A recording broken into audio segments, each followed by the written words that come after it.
Өнөөдөр миний уншсан ном болонгийн зочноор зохиолч Оюнбат оролцож байна. За ингээд чамд энэ өдрийн мэнд хүргэе. За энэ өдрийн мэндийг хүргэе. За тэгэхээр зохиолч Оюнбатын дуртай номныхын талаар ярилцсан. Өөрөөр хэлбэл байнга уншдаг, гүн сэтгэл үлдээсэн маш сайхан тийм ном байгаа. За тэгэхээр ерөнхийд нь энэ номоо танилцуулаач ээ. Юуны ямар ном бэ? Товчхон танилцуулбал. За миний хувьд болохоор ихэвчлэн уран зохиол болон намтарчилсан төрлийн ном унших дуртай. За уран зохиол дотроо болохоор ер нь адал явдалт. За зүгнэлт, триллер янз бүрийн сэдвэр унших дуртай л да. Гэхдээ ер нь миний хувьд багадаа уншиж ирсэн нэг номыг онцлмоор байна. За энэ болохоор хуучнаар одоо зөвлөлт холбоот улс гэж байх үе зохиолч одоо тамирчин Валери Брюмел гэж хүний одоо Александр Лапшин гэж хүнтэй хамтарч утсан өөртөө тийм хоёр хүний хамтарсан ном. Өөртөө итгэлтэй бай гэсэн нэртэй ном байгаа. За энэ ном маань болохоор үйл явдал нь бол үйл явдлыг ярихаас өмнө хоёлаа энэ ном бол бодит түүхэн хүний талаар. За Валери Брюмел гэж хүн болохоор өөрөө одоо өндрийн харьяалтын олимпийн аварга, дэлхийн аварга тийм мундаг тамирчин хүн байсан байгаа. За тэгээд зодог тайлаад юм хоёр ном бичсэн нэг нь өөртөө итгэлтэй байл та. Энэ ном л доо. Тэгээд өөртөө итгэлтэй бай гэдгийг бол би одоо өөрийнхөө амьдралаас сэтгүүлсэн уран зохиолын ном гэж хэлэхээр байна л та. Өөрийнхөө амьдралаас сэтгүүлсэн тийм ээ? Намтарчилсан тэгсэн мөртлөө уран зохиолынх. Тэгээд дээрээс нь магадгүй нөгөө хувь хүний хөгжлийг за бас хувь хүний дотоод ертөнцийг харуулсан тийм ном гэж бодож байна. За энэ номтой хизээ анх яаж очров, яаж танилцав? Энэ номыг уншсан талаараа. За энэ ном болохоор манай гэрт номын сандал дунд нь байсан. Би тэгээд яг багасаа ном унших дуртай байсан учраас нэгээр нь уншиж байгаа л гарт таарлцсан л дээ. Тэрнээс ахтар зарж чад эсвэл хин нэг юм бэлгэлээд ч юм уу миний гарт орж ирээгүй. Аав ээж чинь өглөж тэгсэн номын сан дотор нь байсан мэт тийм ээ. Тэгээ одоо манай аав ээж тэгээ цуг амьдарч ах үеийн л ном л да. Ер нь ингэж ном гэснээс яаж хүүхдээ ер нь ном дуртай болох вэ? Чиний бодлоор нэг еврейнэрийн нэг арга байдаг гэсэн шүү дээ. Хаасайгүй л ном тавьчихдаг гэртээ. Тэр үний юм бэ нөө.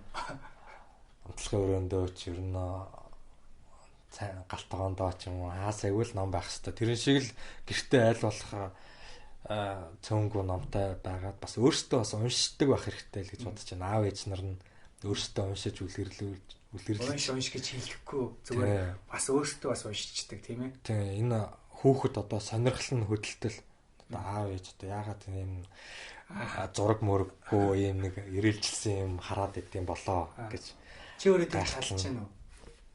Би бол одоо угаасаа байнга номтой хөдөлж байгаа. Тэгээд зав гаруул бичээд завсар гаруул уншаад сууж ид. Тэгээ хажуугаар нь бас кино үзэн тэгээд нэг тиймэрхүү л байдалтай л.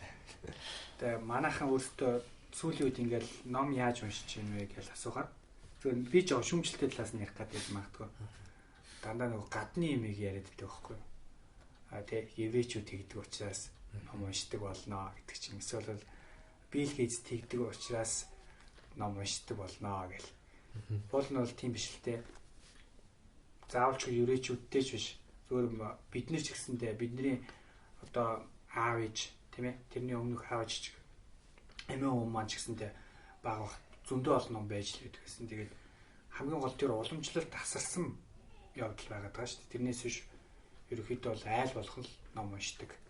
Бүр номыг ингээд бүр хүчний гэрэлт бүр уншдаг байсан гэж яриад байгаа байхгүй. Одоо бас ер нь бол дэлхийн нийтээрээ ийм ном унших нь буурсан юм шиг байлээ л дээ. Ягаад тэгэхээр одоо бас техник технологи хөгжиж байна. Тэгээ шинэ содон одоо фейсбુક ч гэдэг юм уу, интернет ч гэдэг юм уу, гар утас, ухаал гар утас гэл бүх юм ерөөсөө хүний амьдралыг аюул завгүй болгож байна. Тэгээ энэ их мэдээлэл, энэ их дата мэдээллийн хажуугаар ингээд цаасан ном унших, тэгээ цахим ном унших бас бүгдд нь төвхтэй л байдаг байх гэж бодож байна. Ингээд чи нууцаа хэлсэнгүй шүү, яаж хөвгтэй л. Уншуулга талаар асуусан чи еврейчүүдийн талаар ярьчлаа. За тоглосон. За тэгээд номын зохиолчийн тухай. Энэ номын зохиолчийн талаар. За юу мэдэх вэ? За Валери Брюмел гэж хүн бол за 60 хэдэн онд бол ерөөсөө өндрийн хариалтаар хичээлдэг хүн байсан. Одоо хөнгө атлетик. Яг Орос хүн тий. Тэгээ Орос хүн. За дайны сүүл үед одоо төрөөд тэгээ 60-д онд яг эд үедээ бол дэлхийн рекордуудыг жил дараалан тогтоодог. За 64 оны Токиогийн Олимпиад нөө алтан медаль авсан. За дэлхийн аварга, дэлхийн цомын аварга гэдэг их олон цолгон шинтэй. Тухайн үедээ бол өндрийн хариалтаар бол дэлхийд ноёлж байсан ийм мундаг тамирчин хүн байна л да. Тэгээд энэ хүн маань 1940 за 7-8 онд мэдлээд за 2003 онд нас барсан байлээ. Оо за. Тэгээд зодог тайлсан шалтгаан нь болохоор 65 онд мотоциклтэй явж байгаад хүнд аварт орсон. Тэгээ хүнд аварт ороод хөл нь бүр 20-30 хэсэг одоо хөлний ясна хугараад. За тэгээ ер нь дахиж спортоор хичээлж чадах уугүй юу гэдэг дээрээ тулсан бараг л группт оронгаа алдсан. Гэхдээ энэ хүн нэг сайн эмчтэй таарад юм нэг шинэ технологийн тийм нэвтрүүлж исэн эмчтэй таарад, мэс заслын эмчтэй таарад тэр хүн одоо хөлийг нь эдгэж за дахин амжилт гаргах тийм спортоор хичээлэх боломжтой болсон. Гэхдээ урдных шиг тийм дэлхийн топ амжилтыг бол үзүүлж чадаагүй. Тэгээд тийм учраас энэ хүн болохоор 2 уран зохиолын ном бичсэн. Нэг нь болохоор одоо Орос нэр нь болохоор Извини себе. Монголчилж орчуулсан болохоор өөртөө ихтэй бай энэ ном. Нөгөө номыг нь бол би олж авч уншиж чадаагүй. За тэгээ бас уран сайхны спорттой холбоотой уран сайхны 2-3 кинонд тоглосон байлээ. Аа за. Нэр нь их маш утга учиртай санагдаад байна л да. Хамгийн сүүлд нь би нэрнийхэн талаар нь ярив. За хоёлаа. Би өөрөөс ч асууя. Би ярина гэж хэлээгүй шүү. За тэгээд номын агуулгын талаар гол дүр үйл явдал хизээ хаана өрнөж байна. За номын агуулгад ерөөсөө 2 хүний тухай л гарна л да. Нэг нь болохоор Буслаев гэдэг хөнгө атлетикийн тамирчин байгаа. За анх нөгөө хөнгө атлетикийн хүнд төрөл үе 10 төрөлтөөр хичээлж байгаад за тэндээсээ одоо өсвөр насндаа хичээлж байгаа. Тэндээсээ өндрийн хариалт руу урвцсан. За тэгж урвсанд нь болохоор тасгалжуулагч нь одоо хуучин багш нь их ууралж байсан. Яагаад гэхээр энэ хүн маань өөрөө их ирээдүйтэй тамирчин болно. Маш ирээдүйтэй байж идэл. Тийм ирээдүйтэй болох нь дээ гэж харж байтал өөрөө өндрийн хариалт руу орвцсан. Тэгээд өндрийн хариалтаараа болохоор бүр эхлээд их орондоо төрүүлээд за тэгээд дэлхийн мундгуудтай өрсөлддөг хэмжээний тамирчин болсон байгаа. За нөгөө дүр нь болохоор Калиников буюу мис заслын эмч байгаа. Фикшнл дүр шүү дээ тийм. Одоо энэ хоёр дүр бол хоёулаа уран зохиолын дүр. Гэхдээ яг миний бодлоор номыг зохиогч Брюмел гэж хүн болохоор бараг өөрөө Буслаев болоод өөрийг нь эмчилсэн мис заслын эмч нь болохоор Калиников болж ягаад төлөөлүүлсэн. Гэхдээ үйл явдлыг нь дэж баг зэрэг өөрчилсөн. Тийм ном байлээ. За Калиников болохоор Буслаевыг бодвол арай ахмад. Яг дайны эх орны дайны үед яг эд залуу байсан. За эх орны дайны үед бол Буслаев бол бүр баг байгаач уу жоох хүүхэд байсан ч юм уу байсан. Тэгэхэд Калиников бол яг артлын тэр өрсөлдөнгийн үед ч юм уу одоо Ленинград өрсөлдөн болж байсан шүү дээ. Бүслүүлээд тэр үед амьдарч байсан. За тэгээд бас артал фронтын артал дэмжлэгээ хийж байсан тийм юмч байгаа. За үйл явдал нь болохоор Буслаев бол мэдээж өндрийн арилтаараа өндөр амжилт үзүүлж олимпиад хүртэл төрүүлж тий дэлхийн аварга хүртэл болж ингэж мандан бадарч чагаад нэгэн удаа мотоциклийн аягүй хүнд осолд ороод тэгээд энэ ном дээр болохоор түрүүн битэрийн нөгөө ярьсан юу байж тийм ээ яг тэгээ буцаж спорт эргэж хийсэн тэр үйл явцаар ингэ бичигдсэн байна тийм үү? Тийм. Тэгээд яг энэ ном дээр болохоор бүр Буслаевын одоо нэг тавхайн баг тэр чигээрээ салаад шөрөмсөн дээрээ тогтож исэн гэдээ бичигдсэн байлээ. За тэгээ ийм баг буцаж идэх боломжгүй шахав. Баг тахирцтай болох гэж байсан ч гэсэн одоо Калиниковтой таарсан азуулж Калиников болохоор тэр үед шинээр нэг технологи мэс заслын одоо аппарат шилбэнд нь ингээд шөрөвтөж одоо тогтоогоод ясыг нь одоо ингээд хомж бадж эвлүүлж идэхэд тийм шин технологи нэвтрүүлж исэн юм байл л дээ. Ер нь бол өмнөх эмчнэр нь бол их за энэ бол наад аргачин бол ер нь бүтэхгүй арга марга гэд шүүмжлэлтэй хандж исэн. Гэхдээ тэр аргаараа Буслаеваас өмнө ч олон хүнийг идгээсэн. За Буслаевыг ч гэсэн энэхүү аппаратаараа идгээж за тэгээд эмчилсэн. Буслаев тэгээд буцаж дэлхийн дэвжин дээр гараад модгуудтай өрсөлдсөн тухай. Номыг уншиж байхад номоос нэг одоо гоё зүйлийг олж авдсан шүү дээ тийм ээ. Уншиж байхаар чиний хувьд одоо энэ номоос ямар сургамжтай тийм гол санаа гэх юм уу дараагийн хүмүүст уншихад хэлэхээр тийм ямар зүйлийг олж авсан бэ? Энэ номны гол утга учир нь миний бодлоор бол шууд нэрэндээ байгаа. Өөртөө шингэсэн. Өөртөө ихтэй бай гэд хэдийгээр бусд хүмүүс одоо үгүйсгэж болохгүй гэж саад хориг тавьж аль болох одоо болох бүтэхгүй талаас нь ярьж байсан ч гэсэн энэ зохиолын хоёр гол дүр маань нэг нь тамирчин нэг нь эмч энэ хоёр хүн болохоор хоёулаа л биеиндээ өөртөө ихтэй байсан тийм үү? Тийм өөрсдөө салбарт. Тийм өөрсдийнхөө салбарт маш ихтэй байсны үндсэн дээр амжилт гаргасан. Тэгээд энэ хоёр зохиолын баатрын маань үйл явдал нь нэг зэг дээр зангидагдаад уулздаг, огтлцоод. Тэгээд ер нь бол гол утга санаа нь хүн өөртөө ихтэй байвал ямар ч бэрхшээл зовлонг туулж чадна гэдгийг харуулсан. Хүний бодит хүмүүсийн тухай намтарчилсан уран зохиолын ном. Яг энэ дээрээс би чамаас ингэж асуух гэдэг. Оюнбат зохиолч өөртөө ихтэй юу? За би өөртөө ихтэй болоод ном бичсэн. Яагаад тэгэхээр одоо би ч өөрөө инженер хүн шүү дээ. Уран зохиолтой нэг холбоо байхгүй. Тэгсэн мөртлөө анх бичиж эхэлж байхад ер нь бүгд гайхаж байсан л да ойр дотны хүмүүс. Хүлээж авахгүй энэ юу бичих вэ гэж бодож байсан баг тийм үү?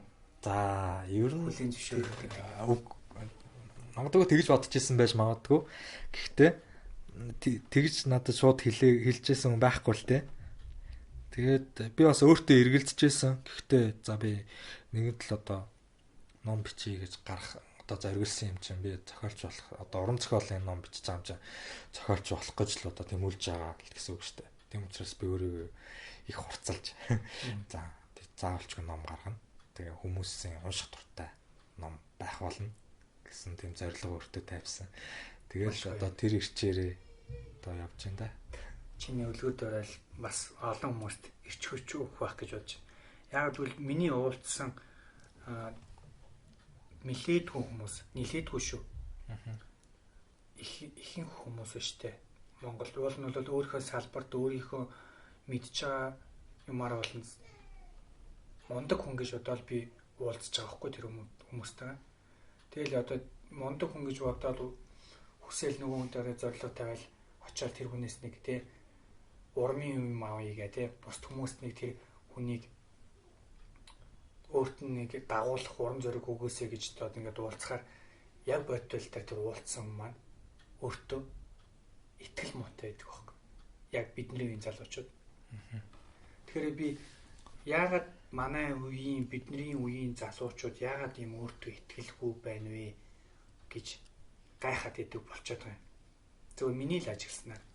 Тэгэхээр магадгүй энэ номыг уншсанараа хамгийн сүүл битэрийн дүгнэж хэлэх гээд байгаа нөгөө өөртөө итгэлтэй байх юм бол өөрөө чадвартай дээрээс нь өөртөө итгэлтэй тийм ээ. Тэг хүссэн юм хийх юм бол амжилтанд хүрнэ гэж хэлмээр санагдчихл байна л да. За тэр өөртөө итгэлгүй байдаг хүмүүс бол би ингэж бодож байна. Жишээ нь тэд нэр нууц гэж нэг номыг уншаагүй болтой. Бас нууц гэдэг нэг номыг уншчвал их зүгээр. Энэ бол хувь хүний хөгжлийн талаар. За тэрэн дээр бол их гоё утга байгаа л да. За өөртөө уншсан дээр тэрийг уншсан байхад ерөнхийдөө бол өөртөө итгэх итгэл өөрийнхөө одоо бодол одоо зорилготой хүрэх тэмүүлж гэдэг юм уу бүх юм өөр болох байна. Би тэгээд бас дахиад нөгөөдх хэлэх гээд байна. Тэгээд би одоо асууж байгаа байхгүй юу? Би одоо ингээд таныг одоо яг энэ салбартаа эсвэл энэ чиглэлээрээ уншсан, мэдсэн, дуулсан бүхнээ бусдад хуваалцаач гэж хэлэхээр нөгөө хүмүүс маань ихтэй үгүй. Надаас өөр мундаг сайн хүмүүс байгаа шүү дээ. Тэр хүмүүстэй уулзаа гэдэг иддэг байхгүй. Тэгэхээр би ямар өөртөө итгэл доогор хүмүүс байдаг болчихдоо гэд. Тэгээ нийгэмд байна уу эсвэл тэр хүмүүс манай Монгол хүмүүс даруух юм уу гэдгийг би сайн ойлгохгүй байна л да. За ингээд чааш нь хоёлаа яриагаа үргэлжлүүлье. За ингээд ном уншиж хагаад гайхамшигтай хэсэг байдаг тийм ээ.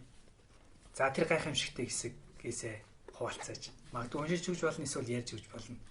За үнийг хэлэхэд бол би сүүлийн үед энэ номыг бас уншаагүй байгаа. Гэхдээ номоо уншаагүй байна. Багадаа бол би нэг 2-3 удаа уншиж ирсэн. Жилдээ бол нэг удаа бол ийгүүл цааш. Ер нь уншина. Шантрах үе тохиолдвол энэ номоо барай сувчдаг л хөвгдөөсөн. За энэ дунд нэг гайхалтай нэг хэсэг нь Калиников эмч эх орны дайны үед нэг одоо өрсөлдөнд нэрвэгдсэн нэг хотод ажиллаж байдаг юм л да. Тэр үед залуухан 20 гаруй насны одоо бараг оюутан шахав. Насны тийм байдیں۔ Тэгээд тэр үед болохоор нэг Солонгосоос нэг оюутан ирсэн байт юм л. Яг тэр байгаа хотод нь. За Солонгос оюутан. За тэгээ мэдээж амар өрсөлдөнд нэрвэгдсэн байгаа штэ. Бүгд л их өсөж байгаа картын бараа мараа нөгөө нэг нормоор нэг талах энэ төр өгдөг байсан штэ. Тэгээ дайны үед тэрэндээ бас нэг сайн цаддаггүй ч юм уу. Тэгсэн чинь Калиников эмч тэр үед гипнозын аргаар хүмүүсийг эмчилдэг. Тийм эмчилгээний арга суралцж ирсэн. Хүмүүсийг гипнозтох. Тэгээд тэр аргаа туршиж одоо нохоо махыг чанаад одоо нохоо махыг чанаад тэгээд нэг өөр нэг өрсөлдөн оюутныг гипноздоод за өмнө чинь сайхан тарган үхрийн чансан мах байна гэж гипноздож итгүүлээд идүүлдэг л дээ. Ховсдох тийм үү? Ховсдох тийм. Ховсдох одоо монголоор нь орж ирэхгүйсэн. Тэгээ ховсдож идүүлээд тухайн үед бол нөгөө өрсөлдөн оюутан бол юуч бодоогүй идсэн. Тэгтээ нэг идэж дуусныхын дараа нь харамсалтай нь хэлцдэг л дээ. Нохоо мах идүүлсэн гэд. Гипнозтсан байсан аа. Хүлэн зөвшөөрөөд. Тэгсэн яах тийм. Өрсөлдөнгөө л аврах гэжсэн шүү дээ тийм ээ. Тийм. Тэгээ харамсалтай нь тэгээ хэлцдэг. Тэр нь буруутсан. тийм стилээд. Тэгээд энэ хэсгийг уншаад тэгээ Калиников юм чинь одоо тэр чадварыг нь бас их багтчихлаа л да. Наад чи маш олон талаас нь тайлбарлаж болох юм тий. Уул нь бол өөхсөн хүнд өдөр чи нөгөө заагаад тэгээд дугуул тэр чинь нэг буруутгаад ах юм байхгүй шүү дээ. Үлсчихсэн үнэ чинь тэгээд бүлсгэлэнгөөс авраад ах чинь тэгээд өмнөөс нь заргалдаа хийж лээдэг тийм ээ. За маш сонирхолтой юм байна. Дараагийнх нь болохоор номонд нэг сайхан ишлэл үг байдаг. Өгүүлбэр. Тэр нь баг энэ номны хатсан дээр байгаа үгүй. За гадна энэ дээр ах тэр ишилж хэлсэн өгүүлбэр ер нь дотор нь байдгүй санагдаж байна. Тэгээ ер нь л нэг дурсамж намтар маягийн ном учраас энэ хавцсан дээр л гол ишлэл нь байгаа да. Яг нь Монгол руу орчуулахдаа харин арай өөрөөр орчуулсан юм байлээ. Яг гэхдээ нэрхний орчуулсан маснаас хэдэн онд гарсан ном лээ? Нилээн дээр юу вэ? 80 онд хэвлэсэн ном. Энэ бол яг Орос дээр болохоор 80-ад онд хэвлэгдсэн баг. Монгол руу хэвлэгдэж хахтаа 1987 онд Улсын хэвлэлийн газар хэвлэсэн юм байна.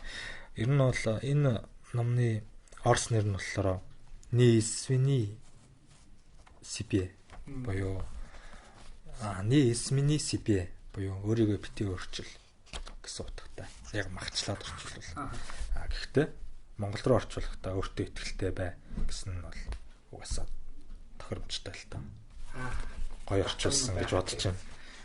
Үзэл санаа номын агуулгатай цог тохирсон тийм үү. Гэхдээ энд харамсалтай нь орчуулагчийн нэр байхгүй юм. За ингээд орчуулсан Бадарч гэж хүн арт нь байна.